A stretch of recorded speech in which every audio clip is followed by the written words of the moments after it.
ગીર સોમનાથ સહિત સૌરાષ્ટ્રમાં 2 દાયકા બાદ મોટી સંખ્યામાં તેલ કાઢવાની મિની મિલો ધમધમતી થઈ છે। ગીર સોમનાથ જિલ્લામાં લગભગ 100થી વધુ મિની મિલ ગ્રામ્ય વિસ્તારોમાં શરૂ થઈ છે।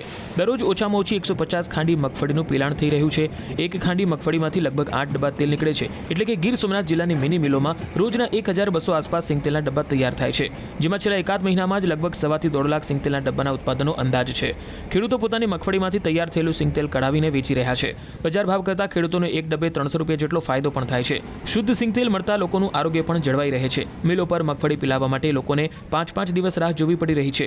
આમ હાલ ગીર સોમનાથના ખેડૂતો સિંગતેલ તરફ વળ્યા છે। પોતાની મગફળી વેચવાના બદલે હવે પિલાણ કરાવી શુદ્ધ તેલ કઢાવી રહ્યા છે। સિંગતેલ ખાવામાં એકદમ ઉત્તમ છે, બરાબર। કારણ કે ડબ્બા તો લે તો ડબ્બામાં તો કોઈ નક્કી રહેતું નથી, કેટલી જાતનું તેલ હોય, તેલ સરખું હોય ને કદાચ કોઈ એવી રીતે પણ સિંગતેલ એ તો આપણી સામે રહે ને તો ગેરંટી ફૂલ એમ। પછી તમે વર્ષની અંદર ગણો ને તો એમાં થોડો ઘણો ફાયદો રહે। 4-5 ડબ્બા જોઈએ વર્ષમાં, એના ડબ્બામાં કોઈ વ્યસ્ત રહે, કારણ કે એ 2 વધી જાય ભાવમાં પણ આમાં ફેર પડે ને। 5 રૂપિયામાં 2 રૂપિયા ગયા હોય તો એકદમ શુદ્ધ તેલ સિંગતેલ 6.5 ખાંડી મગફળી થઈ અમારે અહીંથી 4 વીઘાની ને એમાં અમે અહીં તેલ કઢાવ્યું। તેલ કઢાવીને બધાને કુટુંબ બારું ભાઈ બારુમાં બધામાં આપ્યું એને વેચાતું 2900 રૂપિયા 3000 રૂપિયા ડબ્બો ચોખ્ખું તેલ કઢાવીને। કેમ કે માર્કેટમાં જઈએ તો માર્કેટમાં 1100 થી 1200 રૂપિયા ભાવ છે ને અહીં આપણે તેલ કઢાવીએ તો 9 ડબ્બા એક ખાંડીના 9 ડબ્બા એટલે 27000 રૂપિયા 3000 રૂપિયા લેખા વેચો તો એનો પાછો ખોળનો ભાવ આવે અલગથી। એવી રીતના આપણે વેચીએ તો 30,000 થી 32,000 રૂપિયા આપણે ખાંડી પડે, જેથી કરીને આપણે જ એક વેપાર કરીએ કે આપણો પ્રોડક્ટ ને આપણે બધાને ચોખ્ખું તેલ ખવડાવીએ નહીં। 1 વર્ષ દિવસ સુધી તો ગેરંટી કે અમે ખુદ રાખીએ, 1.5 વર્ષ સુધી રહીશ। મારું મિલનું નામ છે પરિશ્રમ ઓઇલ મિલ।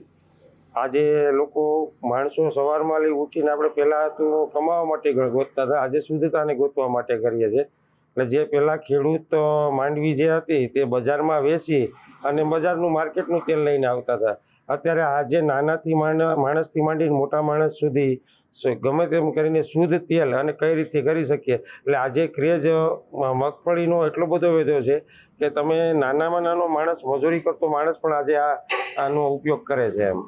સિંગતેલમાં આમાં એવું છે કે મિની ઓઇલ મિલમાં ટેમ્પરેચર માનો કે 30 થી 60 સુધીમાં રાખીએ એટલે એના કન્ટેન્ટને અંતે બધી જળવાઈ રહે। અને મગફળી જે સ્ટાન્ડર્ડ 20 નંબર માંડવી છે, ગિરનાર 4 માંડવી છે, મતલબ એના ખાવામાં એ માટે તો લોકો એનો વધારે આગ્રહ રાખે છે અને એ કરવામાં આવે છે। અને આપણી મિલમાં અત્યારે એવું થાય છે કે જે કાચું તેલ કાઢવામાં, એટલે કાચું એટલે મીન્સ કે કોઈ રિફાઇનરી વગરનું અને કાપડથી ગાળીને કાઢવામાં આવે છે અને ડબલ ફિલ્ટર કરીને કરે, જેથી કરીને આખું વર્ષ બગડી ન શકે અને ખેડૂત સાચવી શકે। ડિમાન્ડમાં એટલે ડિમાન્ડ તો બહુ જ અત્યારે ખેડૂત પોતાની માંડવી લઈને કાઢે છે, પોતાની પાકેલી માંડવી પોતાના કુટુંબ ભારુને પણ સેલ મતલબ વેચીને આપે છે કે ભાઈ ના પૂરતી મારા માંડવીનો ભાવ મળી જાય અને લોકોને શુદ્ધ ખાવા તેલ મળી જાય એમ।